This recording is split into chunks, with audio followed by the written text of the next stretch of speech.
ਤਾਂ ਸਾਡੇ ਦੇਸ਼ ਦੇ ਕ੍ਰਿਸ਼ੀ ਮੰਤਰੀ ਸ਼੍ਰੀ शिवराज चौहान जी ਜਿਹੜੇ पूर्व ਦੇ ਵਿੱਚ छत्तीसगढ़ अपना मध्य प्रदेश के मुख्यमंत्री रहे। ਅੱਜ ਸਵੇਰ ਤੋਂ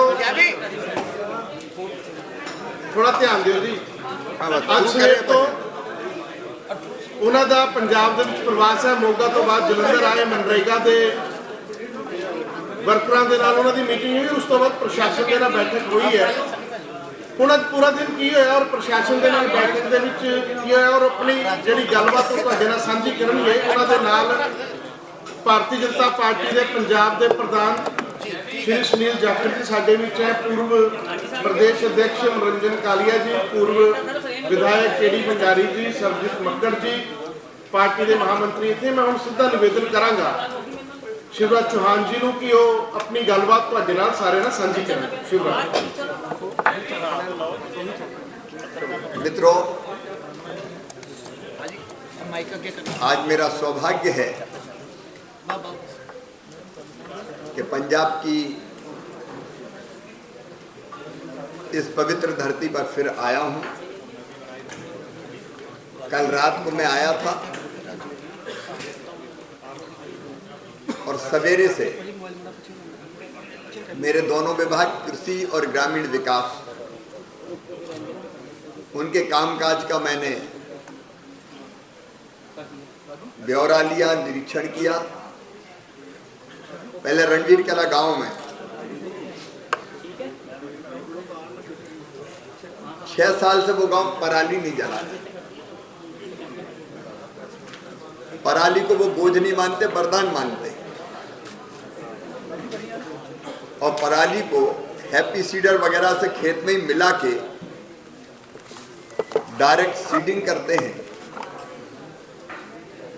और मैं बहुत ब्रीफली बता रहा हूं क्योंकि मैं एक बार बता चुका हूं कि उसके फायदे कितने हैं। एक तो डायरेक्ट सीडिंग में पानी नहीं देना पड़ता, बिना पानी दिए पलेवा किए सीडिंग हो जाती है। पानी बचता है, बिजली या डीजल बचता है। पराली के कारण खेत की मल्चिंग हो जाती है, नमी ज्यादा देर तक रहती है, खरपतवार नहीं पनपता।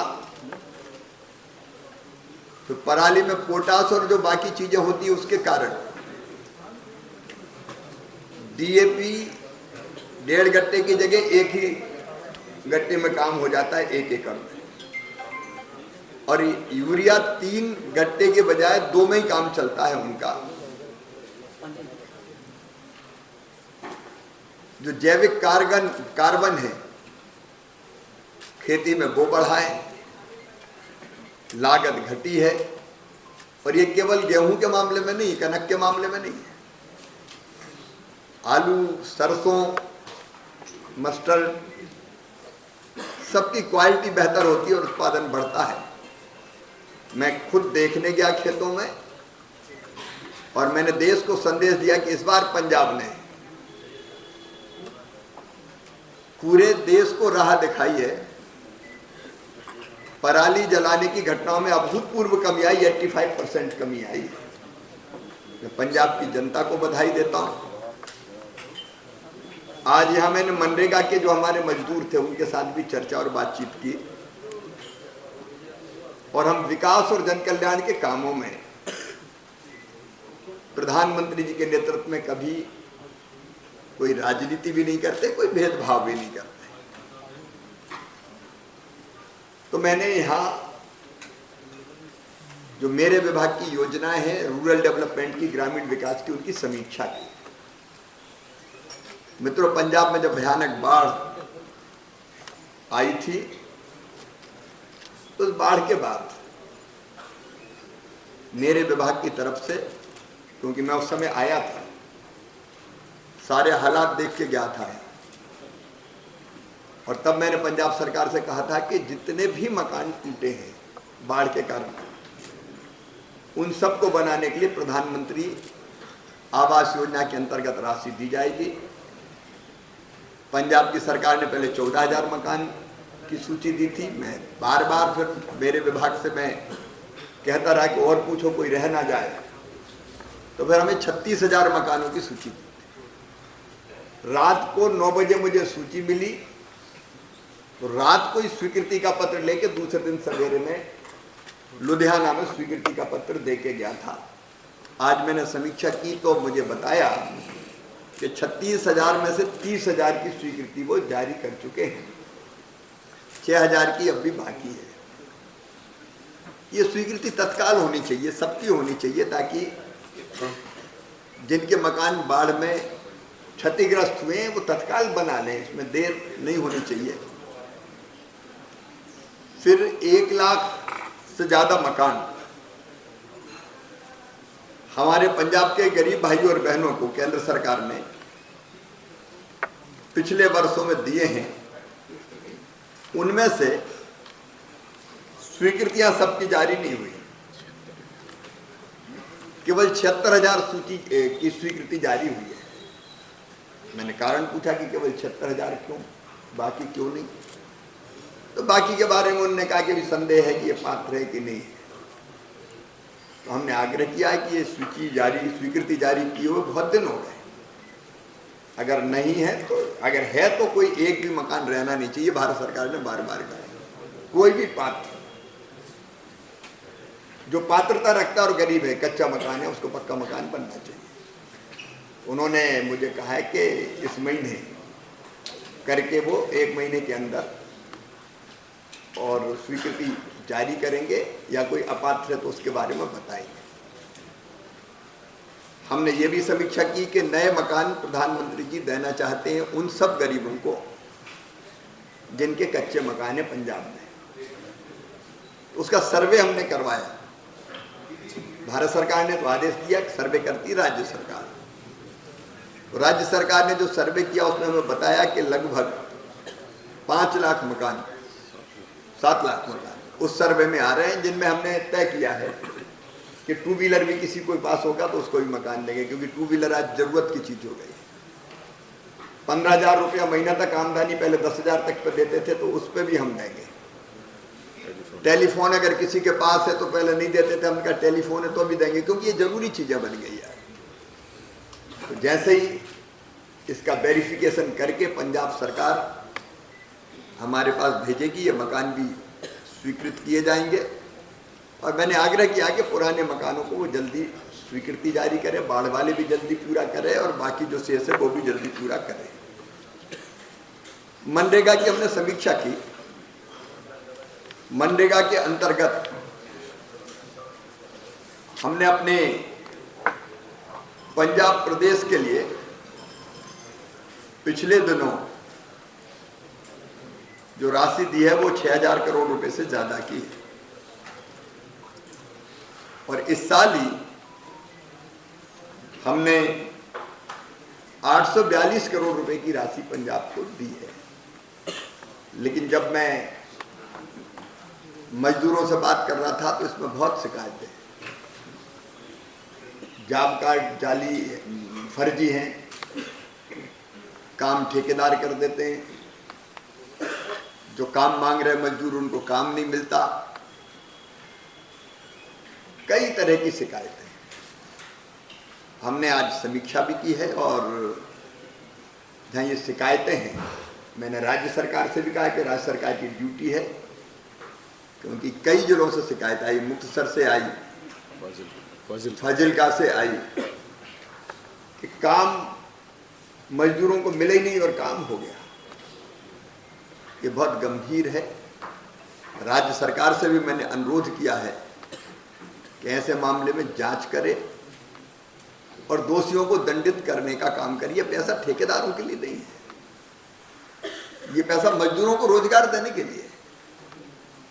और भारत सरकार की भी टीम आके इनकी जांच करेगी, ताकि पैसा अगर गलत हाथों में गया हो, किसी ने फर्जीवाड़ा किया हो, तो उसको पकड़ सके और उसको दंडित भी कर सके और गरीब को, मजदूर को न्याय दे सके।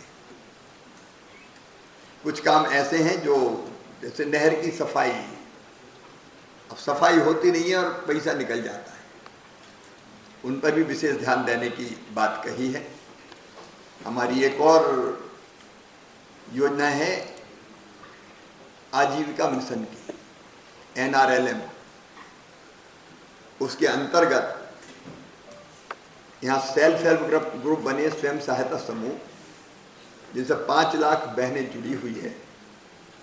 बाढ़ की परिस्थिति के कारण मैंने उनको भी स्पेशल पैकेज दिया था। हमने मकान के लिए भी स्पेशल पैकेज दिया, हमने बहनों को जरूरत के काम पूरा करने के लिए स्पेशल पैकेज दिया, हमने पंजाब के किसानों को कनक के, गेहूं के बीज मुफ्त में वितरित करने के लिए 74 करोड़ रुपया दिया, हमने बरसिम के बीज के लिए अलग राशि दी, 12,500 क्विंटल बीज का वितरण किया जा सके ताकि किसानों के काम आ सके। तो कृषि विभाग हो या रूरल डेवलपमेंट हो, दोनों की तरफ से पर्याप्त। और ये कोई एहसान नहीं, तेरा तुझको अर्पण क्या लागे मेरा, ये तो पंजाब की जनता के विनम्र सेवा की सेवक के नाते। तो 150 दिन वाला बता देते। बहनों को भी हमने सेल्फ हेल्प ग्रुप की उसमें मदद करने की कोशिश की है। आजीविका मिशन का काम ठीक चले, उसमें भारत सरकार लगातार सहयोग कर रही है। और एक बात हमने और की कि आमतौर पर 100 दिन का रोजगार मनरेगा में देते मजदूर। पंजाब को विशेष रूप से, क्योंकि यहाँ बाढ़ के कारण फसलें खराब हो गई थी, तो ये आशंका थी कि मजदूरों को उतने दिन मजदूरी नहीं मिल पाएगी खेती में, तो हमने 100 से बढ़ा के 150 दिन का रोजगार देने के आदेश जारी किए हैं, जो अभी राज्य सरकार ने स्वीकार किया कि उनको मिल गए हैं, ताकि यह जरूरत पड़े तो ज़्यादा रोजगार दिया जा सके। प्रधानमंत्री जी के नेतृत्व में केंद्र सरकार पूरी तरह से कटिबद्ध है, बीजेपी की सरकार, के हम अपने पंजाब के विकास में कोई कसर ना छोड़ें, पंजाब की जनता की सेवा में कोई कसर ना छोड़ें। तो उसी काम के लिए बार बार आते हैं और आज आके मैं फिर प्रसन्न हूँ। अभी एक कार्यक्रम बाकी है आलू केंद्र का, और उसके बाद मंत्री जी एक सवाल है, जो आपने मनरेगा का ये इशू रेज किया, आपको लगता है इसमें घोटाला हुआ है? जो लोगों के आपके पास फीडबैक आए कि लोगों ने बताया है और अपने उन्होंने रिप्रेजेंटेशंस दिए हैं, उसकी जांच करें। बहुत बहुत धन्यवाद। सर एक सवाल है, सर SYL के ऊपर आज कह रहे हैं कि सेंटर पीछे हट गया है, पंजाब और हरियाणा को बोल दिया कि अपना मसला बैठ के इसे क्लियर किया जाए। आपका टेक क्या है इसमें? मेरे विभाग की बात मैंने बता दी, बाकी सर सेंटर के लेवल का मामला है। बहुत बहुत धन्यवाद। सर 1600 करोड़ कह रहे थे कि हाल तक उनमें से पैसे लगातार आ रहे हैं। सर 1600 करोड़ है, सर बैठ के बता दीजिए प्लीज। मेरे मित्र, मुझे फ्लाइट भी पकड़नी है, वो पकड़वा और देंगे आज 3 बार प्रेस कॉन्फ्रेंस हो गई मेरी। सर 1600 करोड़ को लेकर ही कह रहा है कि पैसा अभी तक आया नहीं है। ऐसा है कि 480 करोड़ रुपए आ चुका। आप जानते हैं कि पैसा खर्च होता जाता है, भेजते जाते हैं, पैसा लगातार भेजा जा चुका है, हम अलग भेज रहे हैं, वहाँ से अलग आ रहा है, पैसा निरंतर आ रहा है। कई मामलों में, अब जैसे यूटिलाइजेशन सर्टिफिकेट चाहिए, वो अगर नहीं मिलता, जब तक 75% खर्चे का यूटिलाइजेशन सर्टिफिकेट नहीं मिलता, तब तक दूसरी राशि नहीं आती। ये कौन नहीं दे रहा? ये पंजाब नहीं दे रहा? ये तो ये राज्य सरकार को देना है ना, वो देंगे, पैसा आता जाएगा, कोई कमी पंजाब के लिए नहीं है। बहुत बहुत धन्यवाद। नहीं दिया जा रहा, सर्टिफिकेट नहीं दिया जा रहा। ये कागज ले लें।